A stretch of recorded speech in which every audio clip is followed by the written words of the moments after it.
Today, we are going to witness a courtroom moment that instantly raises eyebrows. What begins as a routine discussion about a missing letter quickly turns into something far more unusual, as the defendant demands everything be on record and escalates it toward federal review. Then comes the bold claim. He identifies himself as a sovereign tribal chief, shifting the tone entirely. His request for a PR bond isn't just procedural. It's built on a narrative that immediately sets up conflict and curiosity. Present himself on this matter and have our office as standby. I think the court granted that motion, but set this hearing to today because Mr. Evans indicated that he sent a letter to the court that had some requests in it. I don't know if the court received it and if a copy was provided to the city. I have not seen it. I have not seen it. I looked in the court file earlier today and it was not there. Madam Clerk, do you know if we've received it? I don't know why you guys haven't received it. Also, can I ask that this hearing is on record and that everything is being documented by a court reporter, please? We do not have a court reporter. We're creating an oral recording though. Okay, so will it be on record and Yes. Will it be able to be reviewed by federal judges if it gets to that or whatnot?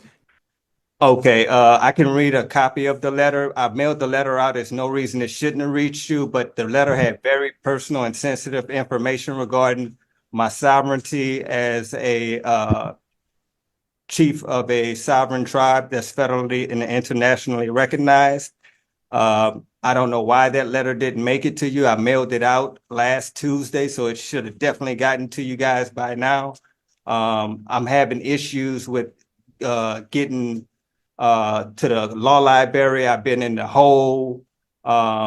It's like almost impossible for me to legally defend myself with the conditions within the jail. One thing I would like to ask, especially being that you didn't get that letter and I invoke my rights as a sovereign tribe, chief of a sovereign tribe, that if possible, you can give me a PR bond so I can properly get everything to you and make sure it's filed in the courts. I assure you, being that I invoke my rights as a sovereign tribal chief, that I will appear at court dates. I won't play with my rights like that. I have too much to lose.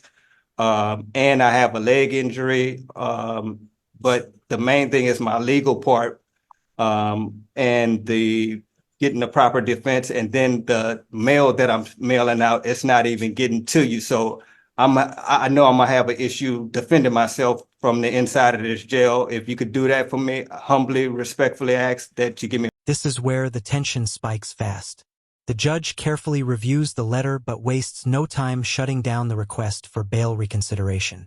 What follows is a surreal exchange, as the defendant doubles down with claims tied to international treaties and even royalty status. The judge stays grounded, firmly dismantling each argument with logic and law.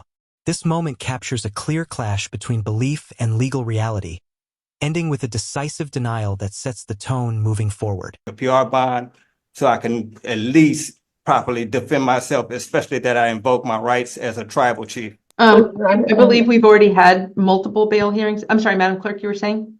I was just going to say that there was a letter that was faxed in that we received yesterday, and I just forwarded it to all parties. Okay, thank you. I'm going to take a moment to look at that then. I didn't see it in the file. In addition to that, I introduced evidence that will exonerate me. Mr. Evans, I can't read it and listen to you at the same time. I'm sorry, Your Honor. Also, Sir, I can't read and listen at the same time. I read slowly. sorry. Okay, I've read your letter. You've already had at least one bail hearing, because I remember it. I have not heard any change in circumstances such that you're not entitled to a second bail argument. Bail remains as previously set, $500 per charge. What tribe are you enrolled in? All of that, I don't want to reveal that information because it's private. That's why I invoked also the Peace and Friendship Treaty between the United States and Morocco, in which I do qualify for that. And also you can contact the Embassy of Morocco. No, and they- so I'm familiar with that treaty, and it is a trade treaty. It has nothing to do with your right to commit crimes anywhere you feel like. No, ma'am. It has nothing to do with me committing crimes, but they will vouch that I am royalty, and Morocco has granted me as part of their royalty, and they will vouch for me. I assure you. You can't be a royalty in Morocco and a Native American. That's not possible. I assure, if you look at the evidence that I submitted, I assure you I am. I Everything I'm received saying, no evidence. I received just your letter. So right. I'm not going to. And I'm the not going to letter, grant. I'm not going to grant. Now we enter a frustrating loop that defines this case. The defendant insists he has submitted evidence that could clear him, repeatedly referencing a specific civil case. But the judge remains consistent. There is no evidence in front of the court. What unfolds is a critical legal lesson. Claims are not proof. As the defendant struggles to bridge that gap, the judge reinforces a key boundary. It's not the court's job to build your case for you. Your motion to dismiss. okay. What are we doing? Okay, and I submitted evidence in the letter. I'm not denying. I'm not granting a motion to dismiss. I understand, but I submitted evidence in the letter as well. I've considered your letter, and I'm not granting your motion to dismiss. I understand. Okay, what are we doing? What about the evidence? What do you want me to do with the? I don't have any actual evidence. I have your statements. Right, I submitted evidence in the letter. If you read it, you'll see that I submitted a civil case as evidence. You submitted you mentioned a civil case. I don't see the civil case. I have no access to this case. I submitted civil case 24012 out of St. James Parish, Louisiana, as evidence that will exonerate me. And in addition to that, it will prove everything that I'm saying to be true. I don't have that case, sir, is what I'm telling you. All I have is your letter. Right. In the letter, I submitted civil case 24012 out of St. Sir, I don't have that case in front of me. I don't know what's in it. I have no access to it. All I have You have is to retrieve it. I have no way to do that. You have to That's your contact the job. courts. Sir, that's your job. This is your case. You represent yourself. It's your job to put your case together. It is not the court's job. I ethically cannot do investigation on my own. No, I'm not asking you to do an investigation. You are. You're asking me to go retrieve something. That's an investigation. I submitted civil case 24012 out of St. James Parish, Louisiana, as evidence that will exonerate me. Then you have to actually get that case and put it before the court. It's impossible for me to do that inside jail. You have a standby counsel. Perhaps you can talk to him about it. Are you going to be able to retrieve that case for me? 1 second. And Your Honor, I can make the records request. I don't know if it's going to have any luck receiving it. I mean, based on the information that I have. The Okay. case has a seal on it, and you're going to have to get permission from the Chief Justice Roberts to get the seal broken. I don't understand what the U.S. Supreme Court has to do with a Louisiana state case. Because it holds my rights, as my constitutional rights and privileges as a chief of a federally and internationally recognized tribal chief, in which I represent a sovereign state. Okay, so what are we doing today? According This is where self-representation starts to unravel in real time. The defendant asks the court to file motions on his behalf, only to be reminded that representing yourself comes with full responsibility. As trial logistics are discussed, the reality becomes unavoidable. Delays could mean months in jail. Even after being informed of the risks, he chooses to proceed with separate trials. This moment highlights how critical legal decisions, when misunderstood, can carry serious consequences. to the letter, if you're not going to dismiss it, I asked that in the letter, I requested that you file a motion of discovery. I can't file any motions. I'm not an attorney. I don't represent you. I don't represent the city. That is not my role. Okay, and you said you're not dismissing due to lack of evidence. Correct. I have read the police reports and did find probable cause to detain, and some of these cases are in review status. They've already been resolved and found guilty. Okay, and also in those review cases, I said if the Sir, sir, I'd really like to focus on what we're doing today. I've denied your motion. We need to move on. yes, ma'am. Okay, so what are we doing today? What's the plan going forward? The plan going forward, I would like a fast and speedy trial by jury. I would like a motion for discovery to be filed. I would like a motion to suppress. Sir, you represent yourself. You have to file those motions. Nobody, you asked to represent yourself. You got, Judge Rose Akins granted that. So it's up to you to file those motions. Okay, I just received the paperwork from Mr. Iannetti today on the format to file those motions. So I'll have those motions mailed out tonight. Okay, perfect. All right, so we're setting this for trial, is what I'm hearing. By jury. Okay, so only the pretrial cases are going to be set for trial. I see the pretrial order has all the case numbers on it. Or does it have only the pretrial one? Okay. I just clicked on it to give them an example of that order as well. No, I think you've got all the right ones on here. Okay. 1-5. And I also asked that that letter be sealed due to the fact it has sensitive information on there regarding me and You my have to family. file a motion to seal it, sir. I'm sorry, but this is why it's best not to represent yourself if you don't know criminal procedure. There's a whole process to having something sealed. I have to make certain findings. I don't have that motion in front of me. Okay, I requested it in the letter, but I'll file a motion as well. Okay. But I'd encourage you to read the Bone Club case so that you can understand what the guidelines are for sealing. I haven't received any of that information, and also I need access to the law library, which is like I don't have any access to the law library. That's something you'll have to talk to SCORE about. So has any discovery been provided? I gave them the narratives. Police reports, that's it. Will the city, first of all, is there a motion to join and consolidate these cases for trial? Yes. Any objection, Mr. Evans? Yes, I do have an objection. So then you realize it'll take roughly 4 months to try these cases. Will I be sitting in jail the entire 4 months, or is it 60 days still? The problem is we can't try if you're not going to agree to try them simultaneously. I can't guarantee you they'll all be tried we only do jury trials 1 week out of the month. But my question is, will I have to sit in jail 4 months or 60 days? Potentially 4 months. I can't rule that out. And I'm not trying to pressure you into agreeing. I'm just setting out the facts. You do what you want to do. I just explained what joinder means and the benefits and disadvantages of joinders. So, Mr. Evans, what do you want to do? I want to do them all separately. Okay. All right, this final stretch delivers multiple turning points back to back.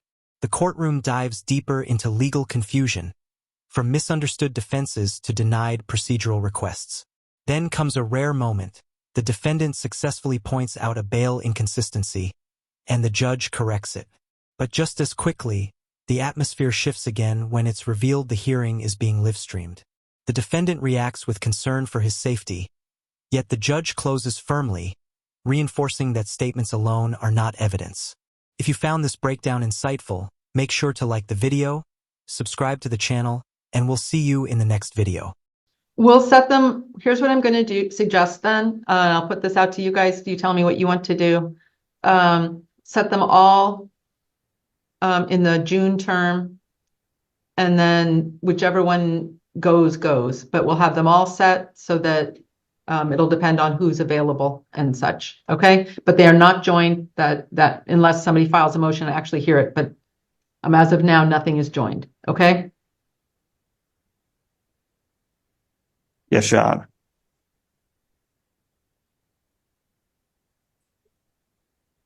So the readiness hearing will be on June 12th. Sit out here. And jury trial beginning the week of June 24th. And we'll have a hearing on admissibility we'll have a 3-5 hearing. That's a hearing about any statements you may have made, Mr. Evans. And a hearing on admissibility of any 911. I don't know whether there is or not, but just in an abundance of caution. Will you be filing any motions to suppress under Rule 3.6? I'll be filing motions to suppress and subpoena. Are there additional witnesses you'll be calling? Yes, ma'am. I would like to subpoena the airport director or the operations airport so I can have those guys verify that I was there. The reason I was there is legal airport business. Ms. Chenwaller, is including SeaTac airport operations sufficient to put the city on notice of who the defendant will be calling? No. Okay. What would you accept? I don't know how to put this because I don't think Mr. Evans Is knows it- who this is right now. I believe the onus is director on the of the defendant airport. if he wishes to identify and subpoena that individual or individuals. Okay, so as soon as you figure out who it is, you have to put the city on notice. Lance Little, the managing director of the airport. Okay.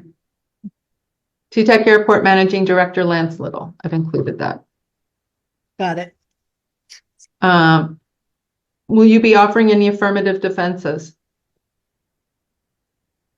Is that a question to me or the? Yes, it is. It is. What's your question again? I'm sorry. Are there any affirmative defenses? Could you reword that, please?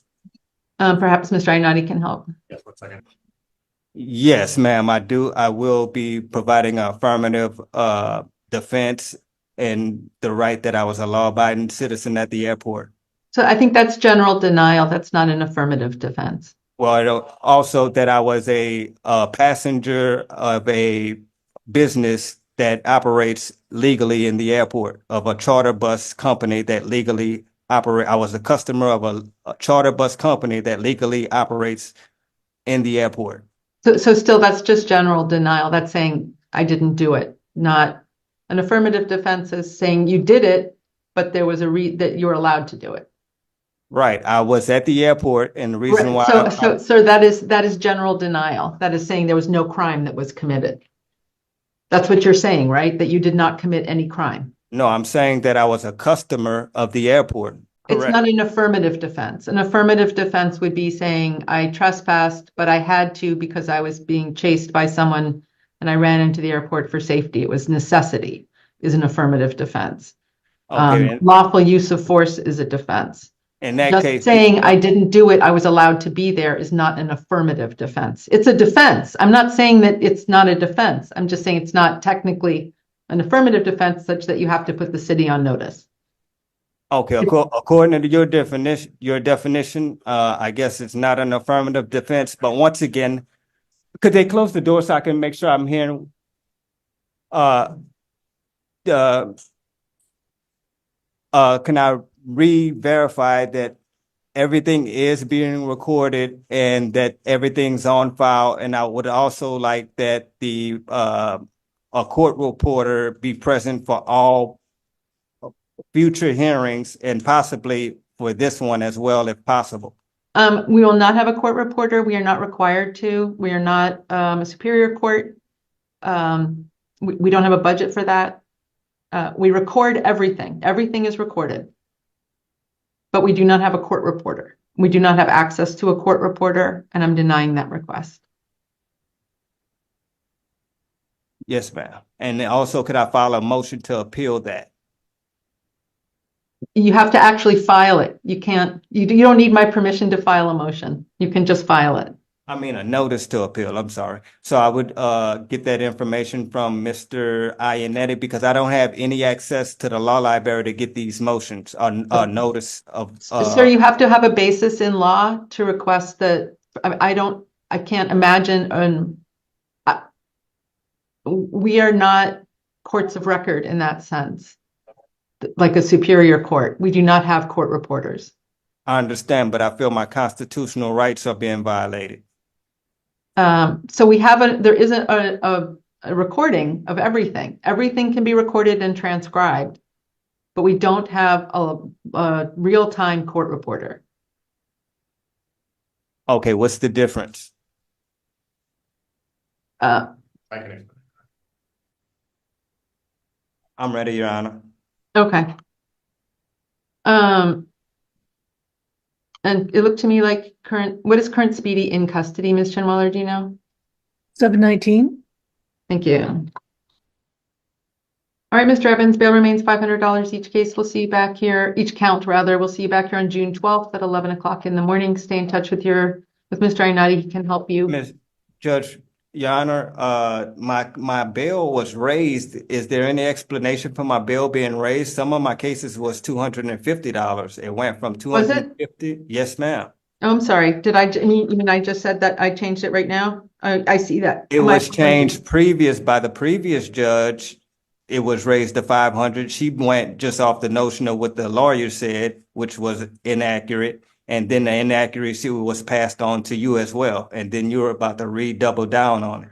All right. Thank you for pointing that out, sir. I'm restoring bail to $500 per case. You mean $250 for some of the cases? And Well, it's $250 per count on cases that have 2 charges. all right, let me take a look at the paperwork I got, and I'll let you know which one said $250 bail. Yes, Your Honor, I believe that the last hearing that it was pro tem judge and she set it at 500 per charge. And I think she misunderstood that when Ms. Chenweller advised her, it was supposed to be 500 per case. Correct. Okay, for a case ending in 2319, that was $250 bail. No, see, there are 2 counts. Look down below it. There are 2 counts. There's 1 count of criminal trespass in the 1st degree and 1 count of making a false statement. Both of them are $250. It's 1 case.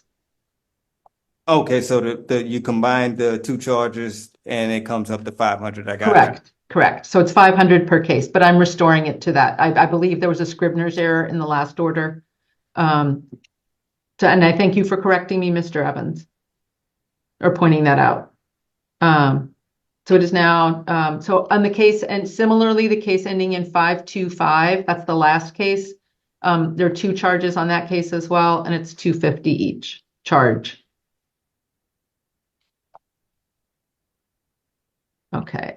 So then. So was I right or wrong? You were right. I mean, I put it back the way it was, 500 per case. Okay, and I'll have trial for all 4 cases on the same day, or? We can't possibly do all 4 in one day. We're good, but we're not that good. Gotcha. So, and also the letter that I sent you, it's going to be on file for the public to see all the information I have in there? Until I receive a motion to seal and we have a hearing on it, yes. Did you read the backside of it as well? What I said? Okay.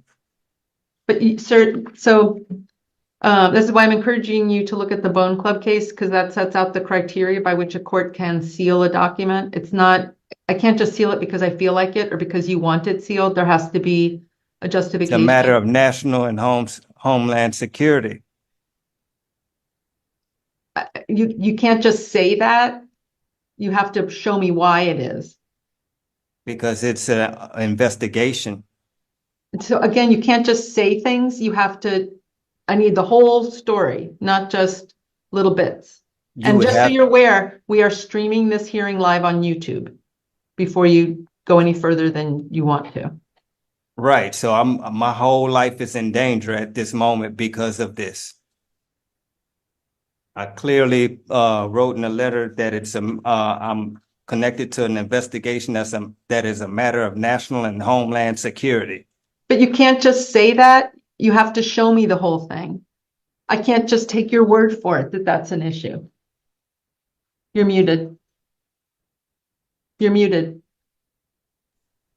I gave you the evidence to prove what I was saying as well. But you didn't. You just said, I have this thing. You didn't, I don't have the thing. I need the thing. I gave you the evidence in civil case 24012 out of St. James Okay, Parish. we're Louisiana. circling, sir, we're just circling back to things.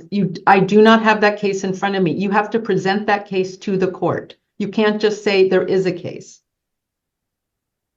So I have to do it in a motion form, or do I have to, for me to physically get a copy of that, it's impossible for me to do it. My lawyer probably can do it, but it's impossible for me to do it from within inside. I understand, and we had this discussion at the beginning of the hearing, and you've talked to Mr. Iannotti about that.